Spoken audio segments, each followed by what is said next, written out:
Welcome back to Asia Impact with Terry. It is a pleasure to have you here. This is part three of the genealogy or the story of the things that have taken place to creating the foundation of who I am and where I got to. As you heard before, I was at the University of Hawaii. I was working there. I grew up there, was having a really a good time at the university when one day I get a phone call. And they say it's Dr. Lau. Oh, Dr. Lau. He goes, can I have lunch? My wife and I would like to have lunch with you tomorrow. Would you have time for us? And I said, okay, I'll make time for you. So I went to have lunch with them during my lunchtime, and they said, "Hey, we're in Hong Kong, and we've been there for the last few years. We retired. We've known your parents for many years.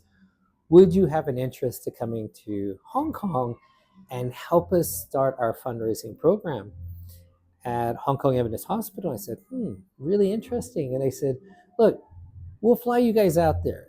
Come out, take a look, see if you're interested in."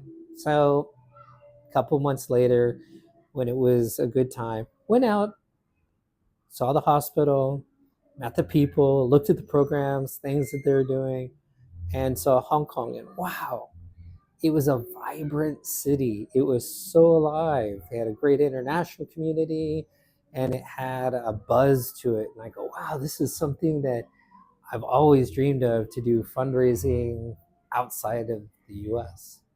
So we said yes. So April 1st, I took my family. We flew there and we landed. And I'm like going, wow, April 1st, this is like, is this a good omen or a bad omen? You know, is it going to be a joke, or is it going to be something that's going to be incredible? Well, it turned out to be an incredible time in my life. The first time to do fundraising in a different country, in Asia. People always said the Asians are not philanthropic back in those days. And I really could feel that coming from Hawaii, that the people that I knew, family was important, giving back to community was important. And I wanted to be part of that. So we launched Hong Kong Adventist Hospital Foundation. And I said, why don't we start off with the first of looking at how we give back to the community? Let's raise money for programs. We had a children's heart program. I said, let's start doing direct mail in Hong Kong for the children's heart program from people in Hong Kong. And we did. We started sending out a few letters, we started sending out more letters. And what we found out was that we actually had a higher return rate of donations per letter than what we had ever had, I had seen in Hawaii or in California when we had done fundraising. And it was, something that I had to share. And so I talked with the Chronicle of Philanthropy and shared and said, I think that Asians, from our example, is something that they like to give. They like to support children. We did one page in English, back page or Chinese, in Mandarin, in Cantonese. And, had a picture. We got permission from the parents for the kids.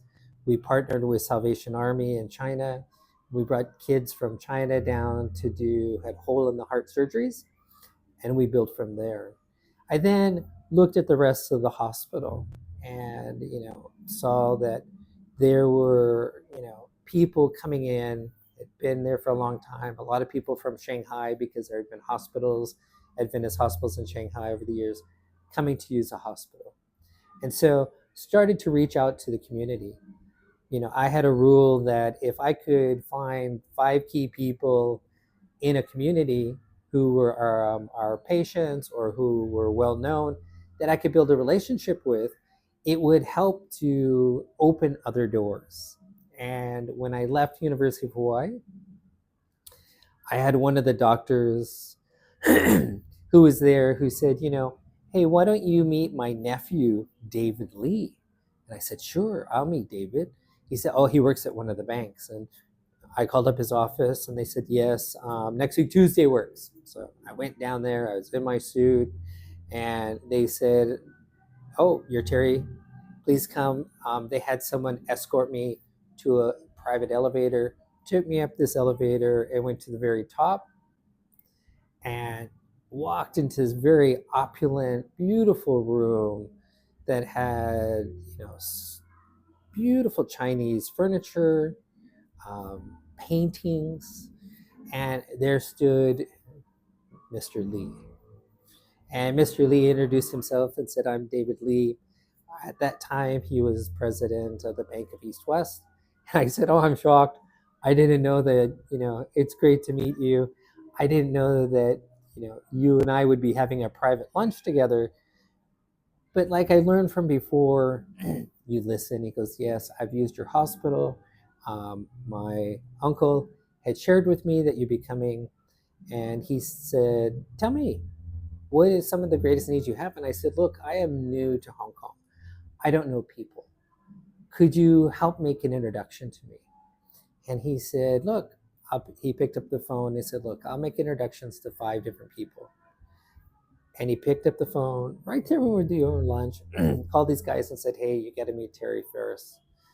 And I will tell you that that introduction that he made transformed the work that we did in fundraising. And it also transformed the work the rest of my life, because these individuals took his validation of who I was and built a relationship. And it was an amazing relationship. One of the things that I saw at the hospital was that there was no cancer center. So I brought over and contacted the people at the Cancer Center of the Pacific that was in Honolulu that I had worked with. And I said, "Could you guys come over and take a look and see if you could set up one of the first cancer centers?" They came out, they looked, and over the next year came to an agreement that they would set up the first cancer center. At the same time, as I was looking at the hospital, I said, there was really no concierge service. We were remodeling the hospital. Donations had come in. It was a nonprofit. We were upgrading it. If you're in the Philippines, it was like St. Luke's, hospital. Uh, but this was back in the 90s. And I decided to start the first concierge service with a gold card and give out to our top patients. 100 patients had been using this and said, "Just look, here's a card, here's a number, call if you want anything, need a set appointment, call and do it." So they did. And every time these guys would call, it was my cell phone. I didn't want to tell anybody, or my mobile phone. And when they would call, I would pick it up, I would answer it, and then I would go and open the door. I would take them in, take them upstairs, um, and just give them the personal touch because they had been so generous to the hospital. There's one story of a gentleman who had been in Hong Kong for many years. He had just sold his business to one of the big logistics firms, and he was coming in. Secretary called me. I opened the door, took him upstairs, and when I went upstairs, he goes, "Hey, I have my wallet, I have my ring, I got my watch. I don't have any place to put it. Can you hold on to it?" Okay, so I said, "Okay, let me hold on to it." So I put it in my bag, and he said, "I'm just in for the day. After that, you can give it back to me." And he said, "Oh, by the way, my mom gave me this watch." And, so I was all day scared, locked in my office, waiting for him to get done. And when he got done, I handed him his items back. He left. And one thing I realized is that we didn't have lock boxes in like a hotel in our hospital. So I told our guys, "Hey, maybe this is something we should consider when people come in for day surgery, or when they come in for just a few hours and they're going to be leaving the room for their medical checkup," which we did. At the same time, I had learned to always write a thank you letter. So I hand wrote a letter that said, "Dear so and so, thank you so much for coming to our hospital. Greatly appreciate it. Um, I hope that we can always serve you the best." 2 days later, I got a $1 million Hong Kong dollar check And he wrote down, "Thank you for sending me a note. I greatly appreciate it." What I found out was it's the little things of building the relationship that really makes a difference. While I was in Hong Kong, I got the opportunity to go to Xiamen because our hospital had originally had hospitals all over China. Um, and they had asked to say, "Hey, can we get it back?" So we went to Xiamen, the island of Bulongyu. We went out there, and it was the most musical island, I think in the country. Everyone was playing pianos and violins, and wow, it was just a complete experience. Going up to Harbin. Harbin is where they have the ice sculpturing and everything, and you know they heard that we're coming, and when the plane landed, this is before they had the big airports, they put out red carpet, and they had 3 cars sitting there, and it had all these women with flowers, and my vice president, my president, and myself were there, and they all spoke Mandarin. I didn't speak a word of Mandarin. And when we got down, they walked us out and they put us in separate cars. And for the next hour, I sat with these women with their flowers just smiling at me because I did not know what to say. But the experience, the one experience that really stood out was when we went to Shanghai. You guys have heard of Pudong. Pudong, back in 1998, they had cleared it out. They had built, there must have been like 30 huge buildings, and it looked like New York City. And we were driving, and the streets were empty. And we had lunch with one of the top government officials at the top of a building. And I said, "Hey, there are no people here." And he goes, "It's okay. We'll build it. They will come." 10 years later, I came back, and it was hustling and bustling, and it was just amazing. The vision that they had asked us, "Hey, could you take over a 500-bed hospital?" We said, "Look, we're a nonprofit. We're not big enough to do that." But it was through that experience I got to see and visit all of China and to see the healthcare. At the same time, I continued to do fundraising. It used to be the National Society of Fundraising Executives. I asked if we could set up a chapter in Hong Kong. They had only been in North America. Um, I said, "Is there any way that I can present to the board back in the US to change its name and to come and set up the first chapter?" And it became the Association of Fundraising Professionals.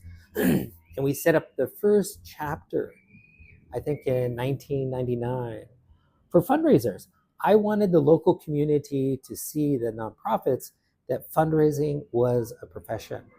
Every week, I would do free workshops with the Hong Kong Council of Social Services.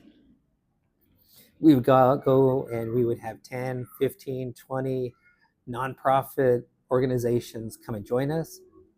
And we spent the next 3 years promoting fundraising as a profession.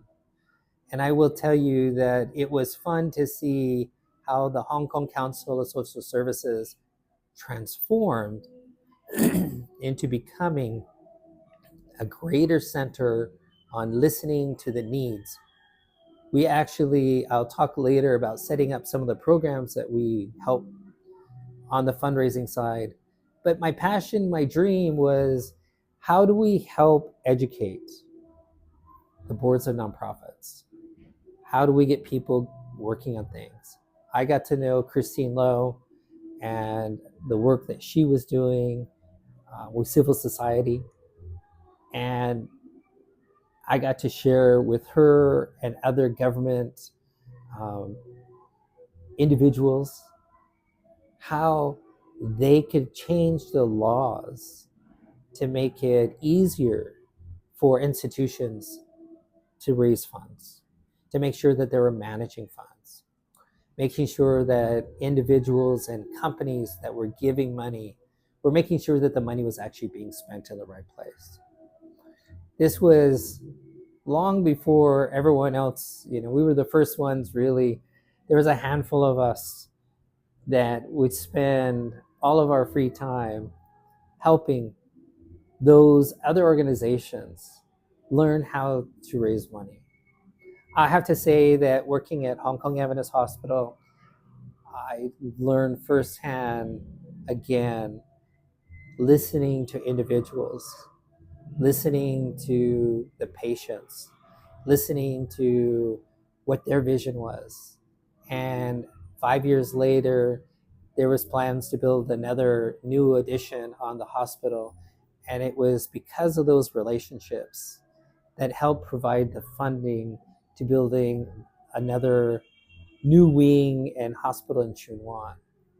And at the same time, helping the local community, building the ecosystem so that more people could be involved. And I want to thank all of those volunteers and people who ended up taking the Association of Fundraising Professionals, becoming the next president after I had taken and worked in the community. But it's all about community engagement. It was, how do we help train? How do we bring people together and make a difference? And at those years at Hong Kong Eminence Hospital, I got that opportunity. And I want to say it was amazing. It was an amazing journey. I learned a lot. And that's when I launched Ferris Associates, the first philanthropy services advisory business in the year 2000 in Hong Kong. And we'll talk about that in the next section. Thank you so much for listening to Asia Impact. Hit the plus, follow. Please, share the video with other people. We're looking to help build a greater community, which is already grown over the years throughout Asia, and I'm excited to be part of it. Thank you.